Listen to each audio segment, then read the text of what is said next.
How did Ho Chi Minh's journey reshape Vietnam's destiny?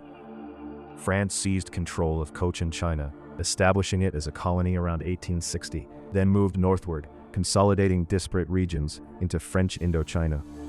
French influence brought new bureaucracy, architecture, and education. The Quoc New Latin alphabet became vital, subtly internationalizing Vietnamese culture and introducing Western political ideologies like communism. Into this colonial climate, Ho Chi Minh, then known as Nguyen Tat Tang, emerged. As a young man, he was driven to see the world, working as a deckhand on ships to travel widely.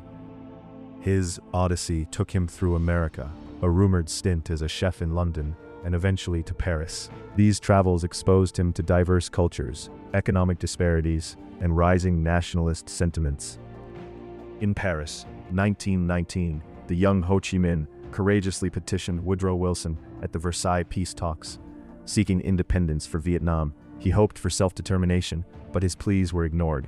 This pivotal rejection ignited a profound disillusionment with Western liberal democracy, pushing him toward a radical new path. Disillusioned by Western powers, Ho Chi Minh's zeal for communism grew. He joined the French Socialist Party, and in 1920 became a founding member of the French Communist Party. His focus shifted to global revolution. Decades later, World War II plunged Vietnam into new occupation. After France fell to Nazi Germany in 1940, the Vichy government ceded control of Indochina to Japan. Japanese forces landed, blocking Allied supply routes.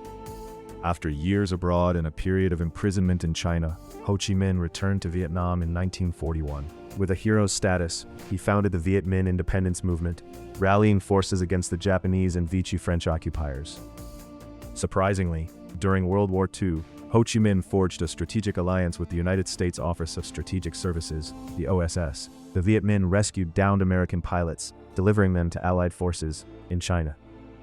This covert American support, combined with their anti-Japanese efforts, allowed Ho Chi Minh to build a formidable army. By 1945, the Viet Minh had liberated and seized control of North Vietnam, ready to declare independence. However, the victory was short-lived. In the South, British forces, keen to restore their own colonial holdings, rearmed Japanese soldiers. Their mandate: hold the country until the French could return to reoccupy. The stage was set for a renewed clash.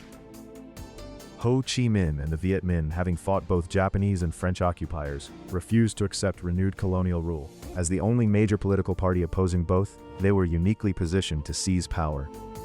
The devastating 1945 famine, which claimed 2 million Vietnamese lives, fueled widespread resentment. Peasants blamed the French and Japanese for hoarding rice. This tragedy solidified public support for the Viet Minh, seen as liberators. Meanwhile, American foreign policy fixated on the containment of communism. The domino theory emerged. If South Vietnam fell, so would Laos, Cambodia, and the rest of Southeast Asia. This misinterpretation overshadowed Ho Chi Minh's nationalist aspirations. With French forces returning, confrontation was inevitable. In December 1946, Ho Chi Minh's Viet Minh launched attacks in Hanoi, marking the brutal beginning of the First Indochina War. It would rage for nearly a decade. With China's fall to communism and the Korean War, American reluctance waned. From 1950, the U.S. began funneling massive military and financial aid to France, ultimately covering 80% of their Indochina war budget. Despite massive American backing for the French, the Viet Minh's support among the Vietnamese people remained steadfast. Thousands, from north and south, joined their resistance, fighting for personal freedom against foreign occupiers and landlords. This popular will would soon collide with French strategy in a remote valley. The First Indochina War reached its climax at Dien Bien Phu in 1954. The French military made a bold move, establishing a fortified base in a remote valley, hoping to draw the Viet Minh into a decisive conventional battle. However, the French were dramatically outfought and outthought by the brilliant strategist, General Von Nguyen Giap.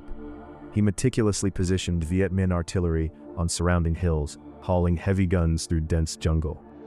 Despite intense American financial support, the French position became untenable. Eisenhower famously refused crucial U.S. airstrikes. Ho Chi Minh's forces, backed by Soviet and Chinese aid, systematically crushed the French defenses. The First Indochina War ended in comprehensive defeat for France. The 1954 Geneva Conference agreed to French withdrawal and, crucially, divided Vietnam. The North, under Ho Chi Minh's Viet Minh, became the Democratic Republic of Vietnam. In the South, Ngo Dinh Diem quickly rose to power, nominally under Emperor Bao Dai, then becoming president after a referendum. He faced a 2-year deadline for a reunification vote, but the US feared he wouldn't win against the communists. Ho Chi Minh, determined to unify Vietnam, supported the National Liberation Front, famously known as the Viet Cong, formed by the Communist Party in the South. America, uneasy with communism's rapid rise, deemed it a direct threat. President Kennedy pledged aid to Diem. By 1961, 400 American Green Beret special advisors were sent, a number that would swell to over 16,000 by 1963.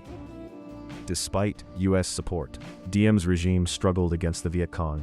By July 1963, his position was untenable. A military coup, backed by the U.S., overthrew Diem, leading to his brutal assassination just 3 weeks before Kennedy's own death. In August 1964, the Gulf of Tonkin incident, a disputed naval engagement based on deliberately skewed intelligence, became the pretext for massive escalation, a deception exposed years afterward.